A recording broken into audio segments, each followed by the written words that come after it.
pumunta naman tayo sa New Year's resolution. Alam natin yan, sikat na sikat yan every year, every January 1. Ano ba yung mga, naniniwala ba kayo sa New Year, no solution? Hindi.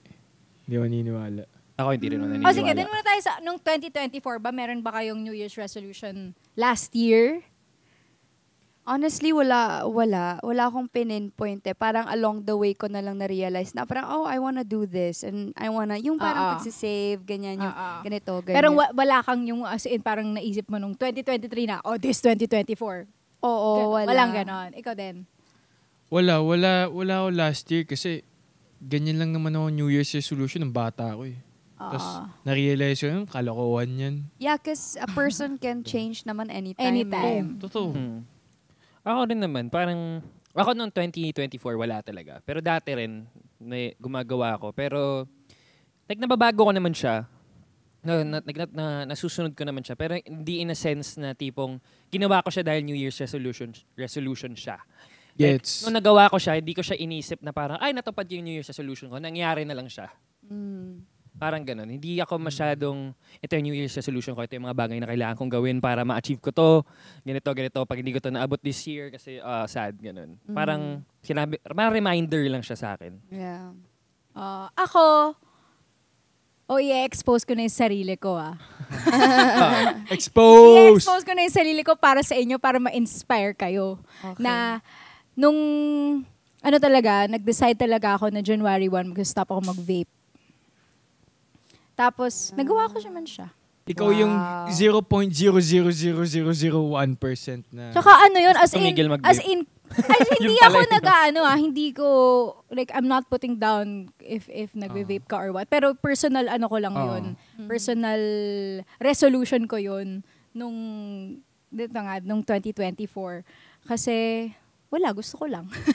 Gusto ko lang dahil gastos din siya. Totoo. At singer ako. So, syempre, alam mo, nakaka-apekto din siya ultimately. So, I stopped cold turkey as in January 1. Bang! Tapos na. Tinapon ko na. Tapos, and I admit it was really difficult. Syempre, at the beginning, kasi lahat ng tao sa paligid mo nagve-vape. So, as in talagang... Pero, eventually, nagawa ko naman.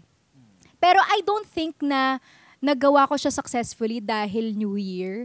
Parang, dahil talaga yun sa, will ko. Sa disiplina mo. Na nag-decide talaga ako para sa sarili ko na, stop. Yun. Tapos every time na gusto ko i-break yung promise ko na yun sa sarili ko, like, as in, discipline talaga. Na as in, ayun. So, yun yung natupad ko na resolution.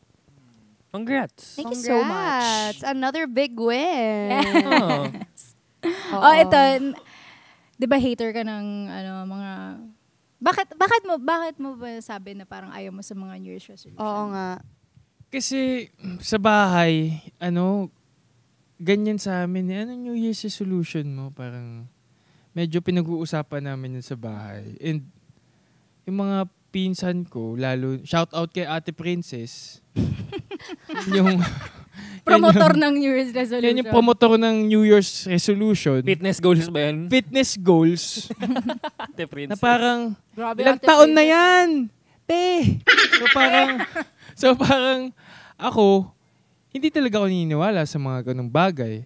And every time na sinasabi niya yun, ako talaga yung nang-counter sa kanya na, di mo magagawa yan. Para ma-motivate siya. Ginagawa tough love. Tough love din kasi ako. Parang, di mo magagawa yan. Ganun. So parang, hanggang ngayon, hindi pa din niya nagagawa. Sabihan mo kasi eh. Hindi mo magagawa yan. In fairness naman, pero pumayat si Ate Princess. Wala, nag-e-effort naman siya. Nakikita ko din naman.